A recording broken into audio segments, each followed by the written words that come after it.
Well, the point I just want to make is you're not just valuing a conscious experience.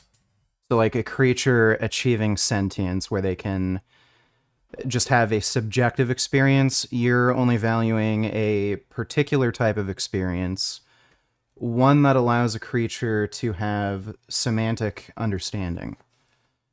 So if that's the case, I think it's pretty clear that a 20-week-old fetus, and even up till what appears to be like several years of age, like 2, 3 years of age, at least, would not have that capability. What and how are we determining this? Well, again, do you have, like, you're the one making the claim. I would like to see evidence. Well, first of all, I'd actually maybe prefer you to give a better definition or a more solid definition of what you mean by semantic understanding. And after you give that definition, I'd like to see evidence that a 20-week-old fetus or even like a 1 or 2 year old child has that ability to have semantic understanding. Because like at that age, you're still talking about children not being able to have the ability to understand that they're their own individual, unique person until the first few months of age. Then they can't even recognize themselves in the mirror until well after a year old. And like even and then again, like it doesn't it like it's not until they're around like 3 years of age that they even have the ability to do things like be manipulative. So I'd like to see evidence from you that, yeah, around that age group, humans have the ability to have semantic understanding.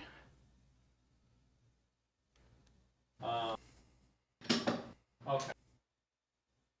Fuck. Um,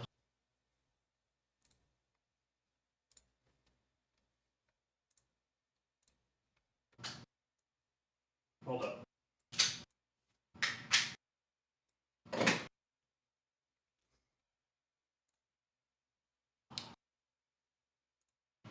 Okay, let's just read for a second, I guess. Okay, why not?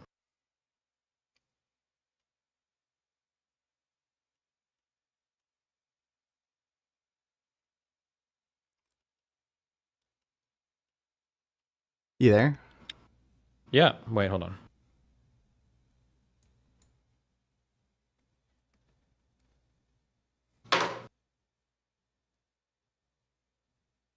Jesus Christ. Okay.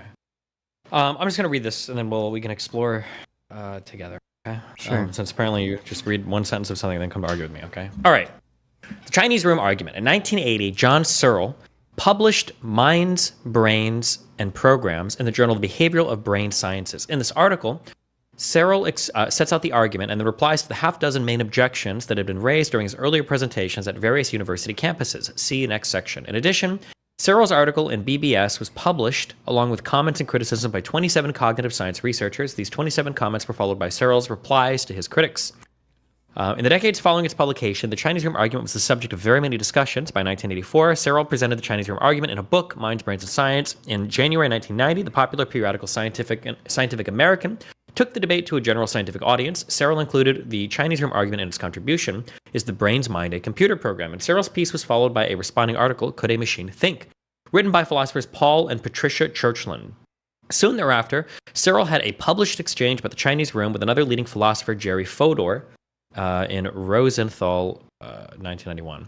The heart of the argument is Searle imagining himself following a machine processing program written in English, which is what Turing called a paper machine.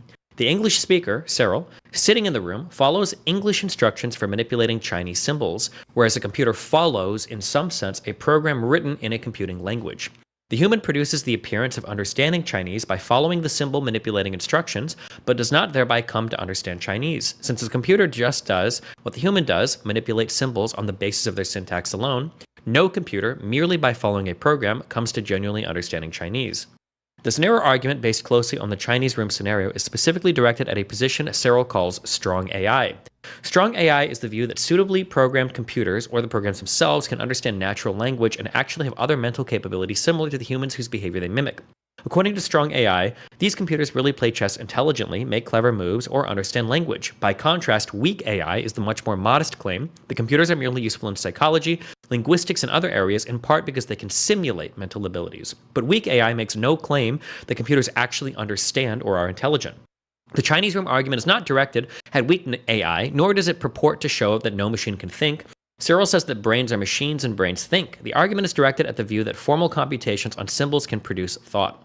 We might summarize the narrow argument as a reductio ad absurdum against strong AI as follows. Let L be natural language, and let us say that a program for L is a program for conversing fluently in L.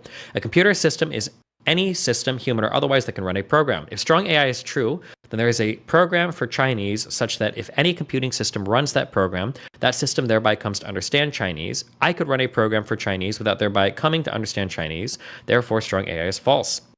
The first premise elucidates the claim of strong AI. The second premise is supported by the Chinese room thought experiment. The conclusion of this narrow argument is that running a program cannot endow the system with language understanding.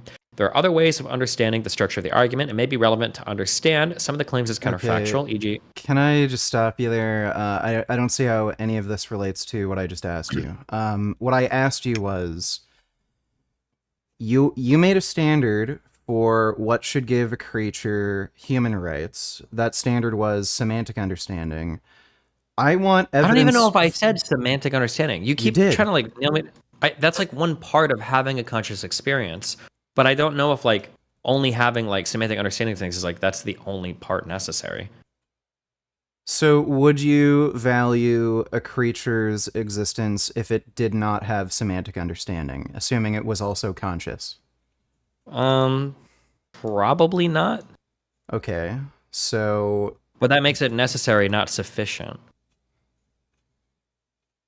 Right, so there could be there's probably other parts. Right, there could be other things that make up for it, but that seems to be... But I think one of the big setting aparts of human conscious experience versus like other experiences are that humans have like a very sophisticated understanding of the world, which seems to show in some part that we have does a 20-week-old fetus have a sophisticated understanding of the world? It probably has the ability to, yeah, more than any other animal, I think. Okay, so if, let's say, a fetus was growing inside a woman, it was 20 weeks gestation, and then for whatever reason, it just stopped developing. It would survive, and it could say even survive outside the womb, but it just wouldn't develop beyond that point. You're like saying 19 weeks or something? Well, no, at 20 weeks. So let's just say that was its like basically adult age. It wouldn't age past that point. Would it be able to have a more complex understanding of the world than practically any other animal? I don't know. It's a hard one to imagine. I don't know what a brain at 20 weeks of development and then brought forth into the world looks like. I'm not sure. Like if you have like developmentally delayed people that are hardcore like Down syndrome and stuff, like at what level does their brain develop? I'm not sure. I don't know. Well, it would certainly be past 20 weeks gestation. Okay. I don't know that. I'm not sure. Maybe. You're not sure if somebody with Down syndrome has a more developed brain than a fetus at 20 weeks gestation? I don't know the sophistication levels of a fetus from 20 to 28 weeks. I'm not sure. But like 2 days ago, you told me that a 2-year-old couldn't differentiate between language and a cup smashing on a table. So I don't think you can act incredulous when it comes to me not knowing the limitation of a gestated fetus. I told you I might have got the timelines wrong. It may have been 6 months. I'm not sure. But that wasn't really the point. Either. I'm pretty sure at birth fetuses can tell the difference between languages at birth, right? No, they can't. They absolutely can. Give me the evidence. Where's the evidence? Show me. I'd love to see a peer-reviewed paper on that.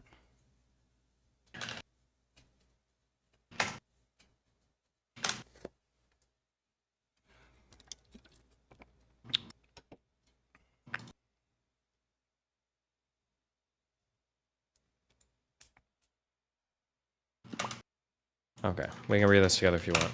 It was linked in chat. Language in the newborn brain. Does prenatal language experience shape the neonate neural response to speech? Abstract. We'll just read the abstract. Previous research has shown that by the time of birth, the neonate brain responds specially to the native language when compared to acoustically similar non-language stimuli. In the current study, we use near-infrared spectroscopy, I don't know, Okay, to ask how wait. prenatal language experiment. There's an Okay. issue with your argument here. There's a difference between understanding and just a brain reaction that you can see on some sort of imaging technique. Okay. I don't know how. Well, I mean, you can't really talk to newborns, so I'm not sure how else we would establish a difference. Well, there's a huge fucking difference between like seeing certain brain regions light up and then having an understanding. I mean, you could see different brain I'm just regions saying it light seems up. like the brain regions are lighting up differently for a language that's the native language of the mother versus a different language that the child doesn't understand. So that they can recognize. Okay, wait. You're using that word understanding again. So I want to see evidence that a newborn can understand, not evidence that their brain reacts differently. Again, I'm sure their brain will react differently based on like a sound they've never heard. Like if they hear a parrot rather than a cat meowing, I'm sure you could maybe get a different response if they're used to the cat meowing. Does that mean they can understand that, oh, that's a parrot, that's a cat? Well, it seems like they can understand a language they're familiar with versus one they're not. You're using that word understanding again. Where's the evidence they can understand? I don't know. I'll try to ask a really intelligent 0-month-old baby if they can speak. Okay, how about instead of understand, can we say differentiate? It seems like they can differentiate it. Okay, they can differentiate. That's good evidence in support of that, but you don't care about that necessarily. Okay, I don't think I care about any of this. That's true. Yeah. Then why would you bring up this paper when the only thing it suggests is that they can maybe differentiate Well, those because sounds? you asked me, yeah, because earlier you'd made the claim that a 2-year-old, and then you backed it up to 6-month-old, can't differentiate between the sound of a cup smashing on a table versus language. And then I made a much stronger claim that actually at birth, they can differentiate between languages, which is even more precise than a cup smashing on a table. No, the or somebody claim you speaking. made was that they can understand. That's different. Okay. I And shouldn't have used again, the word this is only understand. I should have said with differentiate, because again that was the argument that I was counting from you. But and again, this is like you're talking about imaging. So they may not necessarily be able to differentiate cognitively, but their brain is just reacting to different stimuli in a different way. okay, what is the difference between that and reacting? So I don't understand how that's related to anything I just said. Like, what do you mean difference between what and reacting? Isn't reacting a different way literally defined by your brain, like having different process? Like, isn't that what you are when you're reacting? Your brain is doing different things. Your brain can do different things. It doesn't mean you have an understanding. And it doesn't mean you cognitively recognize differences. Okay, what's happening then? Explain that to me. Okay, there's a difference between you consciously recognizing the difference between a sound and another, and Okay, your let me just brain regions lighting sure. up in a specific just- way. Okay, let me just read this, and then you can tell me what the babies are doing. Okay. To do so, we examine the neural response of neonates when listening to familiar versus unfamiliar language, as well as to non-language stimuli. 20 monolingual English-exposed neonates aged 0 to 3 days were tested. Each infant heard low-pass filtered sentences of forward English, the familiar language, forward Tagalog, an unfamiliar language, and backwards English and Tagalog, non-language. During exposure, neural activation was measured across 12 channels on each hemisphere. Our results indicate a bilateral effect of language familiarity on neonates' brain response on language. Differential brain activation was seen when neonates listened to forward Tagalog, an unfamiliar language, as compared to other types of language stimuli. We interpret these results as evidence that the prenatal experience with the native language gained in utero influences how the newborn brain responds to language across brain regions sensitive to speech processing. Okay, so can you explain what this means to me? Or explain to me what this means? Yeah, it sounds like the brain is being primed to learn certain languages as opposed to others, but that, again, your claim was that an infant can understand language Sure, or I know you're differences really hung up on the between word understand. language. What I said, yeah, I said they can differentiate. I'm sorry. I was Okay, responding to your claim that so they can't now you're differentiate. saying Maybe they can't differentiate. understand Okay, it. well, that's not Yeah. an ability you care about. Like, again, the debate we had I don't yesterday know if I was necessarily about. care about this. I was just responding to your claim that they can't differentiate until 2 years or 6 months. Okay, That's what great. I'm responding to. Okay, Okay. I'll, like, for the sake of argument, I'll concede they can differentiate between different sounds. Okay. That is not language. That's not the ability to understand language. And that was the trait that you named that would give a Wait, how is that being. not the ability to understand language? I mean, if they can start differentiating between the sounds, isn't differentiating between the sounds and then associating said sounds with different quality and experiences like the road to understanding language? That's a road towards, but again, chimpanzees can do the same thing. Dogs Yeah, can but do they the same never thing. grow to understand Well, language, that's right? right. And if you were to kill a 1-year-old before they learn to use language, you can control the outcome. So now you have to rely on this. Well, they will be able to in the future once their brain develops enough. So now, like, do you value this sort of I don't know if future that's true. concept? I don't know if a baby left to their own devices without further brain development, but just given time in the world, would develop an understanding of language. I'm not sure. I don't know the answer to that. Okay, you're gonna have a much more difficult time making an argument like that when you're talking about like a 20-week-old fetus. Yeah, I don't talk about 20-week-old fetuses much. Well, you claim that it's wrong to abort a fetus after 20 weeks gestation. So, how would you go about defending that? Because I think that the problem here isn't my problem on abortion or not. The problem is you desperately trying to tie it back to vegan rights. Most people aren't going to have this type of conversation trying so hardcore to differentiate a 20-week fetus between a 2-year-old Okay, dog. well, just because it's very difficult for you to justify these two different beliefs, it doesn't mean what I'm challenging you on is like illegitimate in some way. Okay, I didn't, but you're making it sound like it's like a huge like ramp that I have to get over. So most people won't care. I already said I value the humans deploying a conscious experience is the thing that I value because I think that's the thing that we're most concerned about when it comes to humans, and that seems to begin at around 20 to 28 weeks. Okay, well, that isn't what you seem to be most concerned with because, again, you're fine with holocausting even human beings, even supposing they can't learn a language. Okay, true. What do you want, Weasel Supreme? I'm just hearing a lot of questions about things that I have some answers for, and I'm doing my best to not say anything or interject until I think it's like really necessary. If somebody says something like drastically terribly wrong. Well, give us some answers, buddy. Okay, the two regions of the brain that you... Well, first off, can we characterize the arguments? Here's how I understand vegan gains. I wish you would do this, but here's how I understand your argument, Destiny.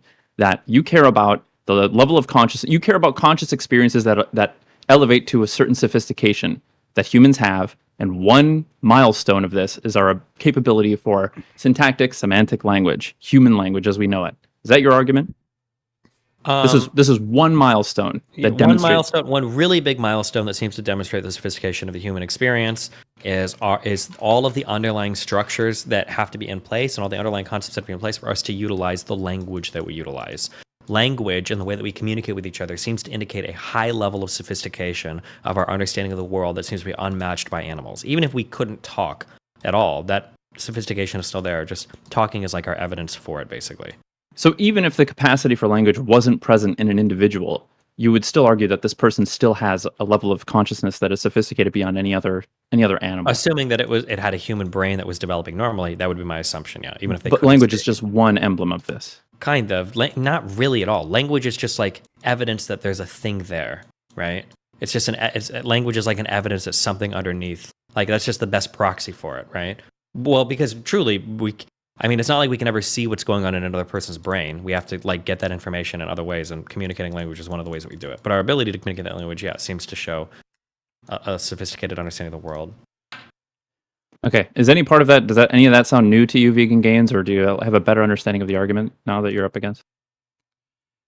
Yeah, so he kind of tends to just keep moving the goalposts around. So Again, in the previous That debates, sorry, everything that he just said has been his argument from the first day, from my On the understanding. very first day, I literally said language is a proxy for other things. You even repeated that argument back to me at one point. I can No. find the clip for it if you really want. No, you actually did do this.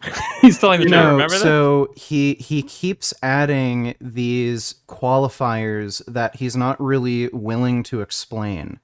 So I understand that he's using language as a proxy, explained this before, but now he's saying complex understanding of the world. What the fuck does that mean? So I literally gave examples 2 days ago, like the ability to know where something's not, like we can express a negative. Right, okay, The ability to so animals are able to do that. I don't think that's true. I don't know if that's true. Fucking And you certainly have no evidence squirrels. to it. Fucking squirrels will put nuts in the ground and they know where they are and where they aren't. So Yeah, but I don't know if you can express to an animal the concept of a negative. Hey, there's not a thing over there. Or I don't even know if you can express hypothetical things. There's going to be two. Like if I show an animal one red ball and I show an animal the color blue, can they then conceptualize 5 blue balls? It seems basic and we take it for granted, but I don't think animals are capable of doing this. Humans are. I don't think an animal can. okay, and you think a 20-week-old fetus can? I think they have the capacity to develop that understanding. I mean, they've never seen a ball or the color blue before. But keep in mind that 20 weeks is literally the very earliest point by which I said the spark of this conscious experience appears. It's like 20 to 28 weeks. That's like my safe cutoff for legal things, but sure. Okay. Where's the evidence that a newborn baby can conceptualize 5 blue balls or know that something is and isn't there, even though they lack the ability to even know that they are their own individual person? I don't know I think there probably is a little bit of training they need to understand that. So for instance, that's why peekaboo is really fun for infants, is because I don't think they've understood the object permanence stuff yet. But I don't think that's because a structure in the brain is missing. It's just like a thing that their brain learns as they get older. But animals can't learn that concept. Okay, and being able to learn the concept in the future is what you care about, not necessarily having it. Okay, yeah, future potential. All right. No, that's not your argument. Sorry. The second important part of the argument. He can't understand it. Yeah, he's just going to keep saying that. Like, in the future? No, it's not about the future. It's his argument from day one has been that all the structures are present in the form as complete as they need to be whether they can demonstrate this capacity is irrelevant because they have the structure that they need to use later on to demonstrate it, whether it takes time to learn it or life experience or other senses or something. Sure. Again, the examples you gave, like being able to conceptualize 5 blue balls, pretty goddamn sure a dog can do that. Like, again, if you ask a dog, even when it's in an unfamiliar place, to look for something that it's familiar with, it will try to look for it. I don't... Okay. Do you think that's where he's setting the goalpost, the ability to... I don't know if I actually don't know if he is used capable that of as an example. I think that he's taking for granted the sophistication of a lot of human thought. I legitimately think he's having trouble conceptualizing what I'm talking about. No, I'm not. Really mean, you used that specific example, and again, that specific example seems to, it would be reasonable to assume a dog would have that ability.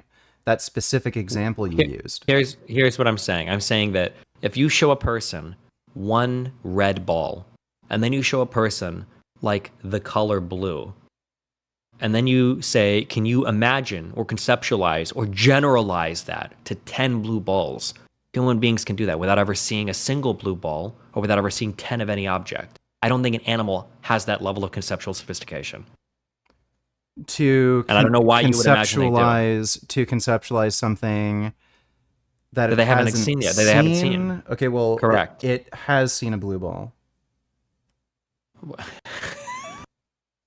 Well, it's easier to explain this if you don't use like actual physical objects. If you're talking about conceptualization, it's better to use like something like the concept of not. Like every human in every language has the concept of not. But not doesn't mean anything to an animal in such a way that they can take the concept of not and apply it in new situations. If you teach a dog that a ball is not blue, you can't then say, and this ball is not red. It doesn't understand what not means. Or you can't say, this fruit is not a carrot, and the dog understands that, oh, then I have to find the thing that is the carrot, because things that aren't carrots are not carrots. again, I have a hard time believing that because you can ask a dog to get things that aren't a certain thing. Yes. Because dogs are too fucking stupid. They don't have this capability. Humans have this capability. That's why he's setting the bar. Yeah, I'm actually curious. I'm curious.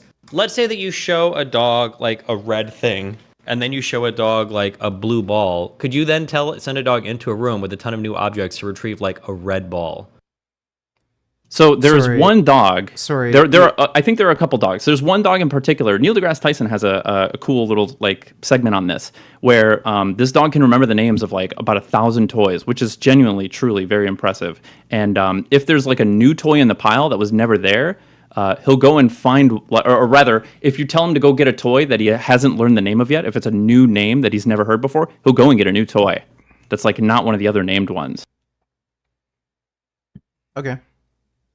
Which is interesting, okay? And we can extrapolate and like anthropomorphize that information to draw conclusions that, wow, dogs must be as smart as humans. But obviously not. It's an impressive trick for a reason. Most dogs can't do this. We don't really know what this means other than the fact that this dog is making one connection between, oh, new audible stimuli equals new object that I may not be familiar with. Okay. And if a dog isn't able to do those things, it's morally permissible to burn the dog alive. Holocaust them, yes. Even if a dog is able to do these things under Destiny's moral framework, it's being able to remember 1,000 toy names still doesn't demonstrate that it's rising to the level of human intelligence and human consciousness. I'll be right back 1 sec. Oh, fuck. Oh. Oh, fucking shit. Okay, so if I'm getting this right now, being able to conceptualize is the trait that Destiny cares about. I can't answer that, but it sounds like, again, maybe conceptualization is one other milestone that human consciousness rises to a level of sophistication that other animals don't seem to have. All right. And that's what he's chiefly concerned with protecting. Semantic understanding, conceptualization. It's the level of the level of sophistication in human consciousness Destiny believes is worth preserving and is worth awarding a right to life to. Okay, and then that's how I understand this argument. Right, and then everybody else you can torture endlessly to your heart's desire. I can't. That doesn't fit my moral framework. I don't know. Well, so I think there are better arguments you can make. Framework. Well, you'd have to let him make that case. All if you wanted to make this, everything, oh, yes, yes. So it's now semantic understanding and conceptualization. Yeah, and being able to speak English. Okay. All right. So wipe out the Chinese. Yep. Okay. All right. I think I'll be back, and I'll look up some research for some of this with regards to human or versus animal cognitive capability. Okay. But take care. Tell your wife that I won't be able to make it to dinner tonight. I'm just a little too busy, but maybe tomorrow night will be good. That's good. Take Remember care. to use a lot of peanut butter so your dog has a really good meal, okay? Yeah, sure. Take care, dude.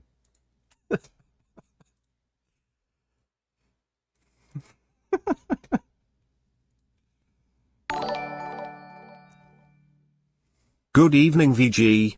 Hope all is well tonight. Let's start off with a campaign ad for Biden-Harris 2024, presented proudly by Marjorie Trader Green. Come on, jump up. What are you doing? Why are you meowing at me? Why are you meowing? Just meowing. Prismo's so handsome. Look at him. You know you're my little kitty. Mwah. You're my little kitty. Oh. See my computer screen? Do you see a bug? Is there a bug? All right, thank you, Bend Over. Got a cat butt here.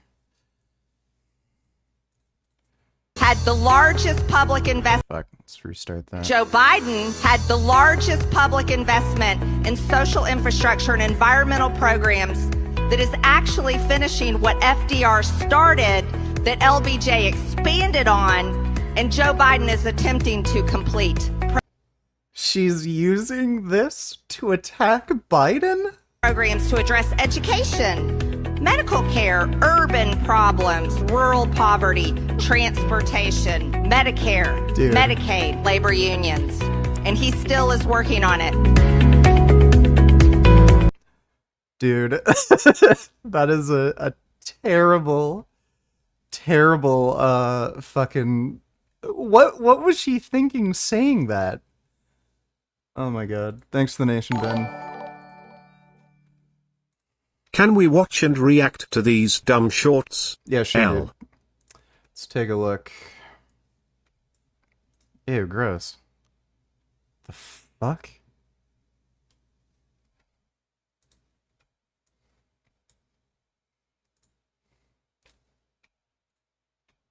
So we made day 9 of having a different tinned fish every single day in Spain. So there's a lot of health concerns with fish, let alone canned fish. Farmed fish is full of toxins, and there's really so much ocean pollution in general, you have to be careful. People frequently bring up mercury, which is more of a concern in tuna and bottom feeders. There's so many other poisons and toxins that can be in your fish. Mercury is probably the least concern. Then when you start canning the fish, did they use toxic tap water, highly inflammatory vegetable seed oils, whatever's in the can? Oh my god, dude. You can get BPA-free liners for any canned food, but yeah, the biggest concern when you're consuming fish, it's just going to be like plastics, persistent environmental pollutants, and heavy metals like mercury.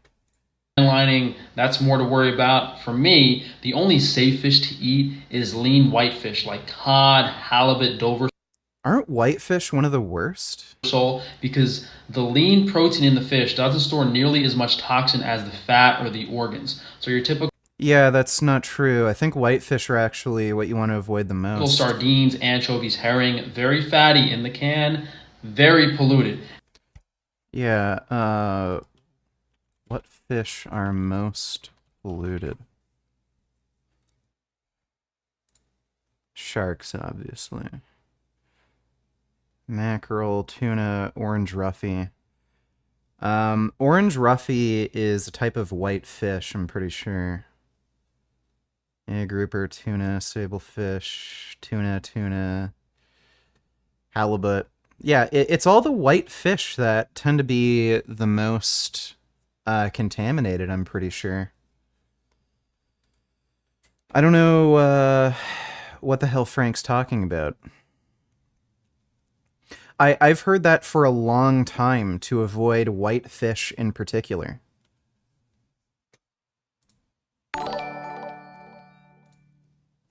Booty come to $90. Watch both videos, part 1 and 2 fully. Let me take a look. Okay, I'll look at these in a second. Thanks for the donation. That looks like it's gonna be bad. Thanks for the donation, Booty Count. A lot of you were interested in the fact that I use lard for my cooking. Now there's two significant reasons why the older generations were so much healthier. The older generations didn't live as long, you idiot. So, what is he talking about? Heart disease peaked in the 1960s. That's in large part due to fucking idiots eating like this. But also cigarette smoking. So tobacco use was a huge factor for heart disease rates spiking. This is one of the least healthy generations. Not only were they eating these retarded foods like butter, lard, just very high saturated fat foods, they're also smoking more, drinking more,